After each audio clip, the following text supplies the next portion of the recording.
Hello, welcome back if you were at the first episode, and welcome if you weren't. So, first of all, you'll notice things look a little different. I figured out it. I'm old. It took me a little while, but I figured out my phone would do this way better than my computer. So we're using my phone, and I don't have to use the green screen and all kinds of weird things. But things should look a lot better. I also, in reflecting, decided to give this little enterprise a name, so I'm calling it Out Loud. I call it that because it's essentially me saying out loud the things that go through my head when I read these scriptures. My intent in doing this isn't to do a lot of scholarly reading and preparation and share with you from a bunch of different resources. This is really from my experience in seminary and in all of the years of study and work that I've gotten to this point to now just talk from my heart and from my faith about what these scriptures are saying to me.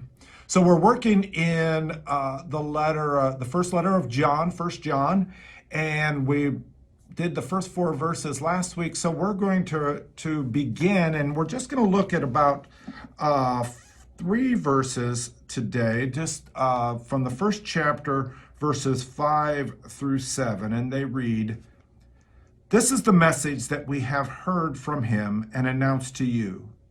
God is light, and there is no darkness in him at all. If we claim we have fellowship with him and live in the darkness, we are lying and do not act truthfully. But if we live in the light in the same way as he is in the light, we have fellowship with each other, and the blood of Jesus, his son, cleanses us from every sin." So I said yesterday that one of the reasons I wanted to do First John was for a couple of passages, and this first verse, this line that is there, is one of those passages where the author shares the message, God is light, and in God there is no darkness at all. I love that image for a couple of things. One of the reasons I love that image is it is a great metaphor for a core belief that I have. And if you've been in the church, you may have heard me share this before. And it has to do with, the obvious understanding of God is light and in him there is no darkness at all is that God is all good, that in God there is no evil at all. So it is that sense of light and dark is a good example for how I understand good and evil, because we often think of good and evil as two opposing forces that struggle against one another. But when you talk about dark and light are not two opposing forces. Darkness is merely the absence of light. And in that same sense, it has been my long-held core belief that evil isn't a force outside that struggles and pushes against the forces of good, but instead, evil is the absence of good. Evil is the absence of love, or using the language of this passage, evil is the absence of fellowship, being in communion and community with one another and with God. And so the passage talks about being in fellowship, that if you're going to be in fellowship with God, you have to be in the light, you have to be in that goodness. So another thing that works very well in understanding that I like about the use of this image of dark and light for good and evil is that anywhere that light touches, it drives out darkness. So anywhere where God reaches, the darkness immediately recedes. Darkness has no power to overcome the light. It only is when the light is blocked or interrupted in some way that darkness is formed. But where where God reaches, where that light reaches, the darkness cannot stand. So anyway, so the author goes on and talks about this idea of fellowship, that we live in fellowship with God, but we can't live in fellowship with God and live in the darkness. Another great thing to understand about darkness, think about a darkness image, is that darkness obscures truth.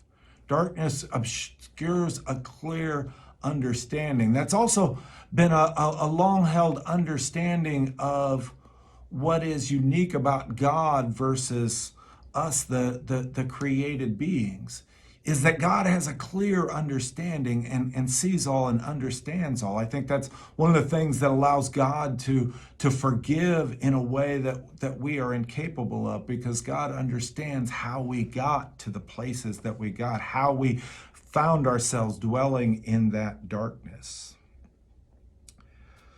So we are called to live in that same way, that same goodness, that same fellowship with one another, because immediately what he says is that when we live in the light, we are in fellowship with one another. It doesn't immediately turn the passage around and say, when we live in the light, we are in fellowship with God, but know that we are in fellowship with one another. Being in the light and being in fellowship with one another are just intertwined with each other. And then seemingly quite suddenly, these sentences end with, and the blood, we are in fellowship with each other, and the blood of Jesus, his son, cleanses us from every sin. So of course, the idea of understanding the meaning of the cross and the meaning of the death of Jesus Christ and the circumstances, that is one of the central tasks of our Christian life. And this passage gives into a window into an understanding that is very powerful to me, which is an understanding that the death of Christ on the cross is an act of love by God to us, or as it's presented here, an act of fellowship.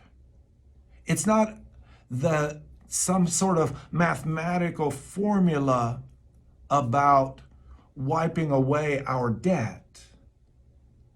There's elements of that metaphor that fits, but ultimately, God is about being in fellowship with us, being in love with us, inviting us back into the light. And so the amazing thing that happens in this passage, and so often in parts of the Christian world, we get uncomfortable with this blood language. And yes, it's good that we are uncomfortable with it, because by being uncomfortable with it, we understand how powerful it is.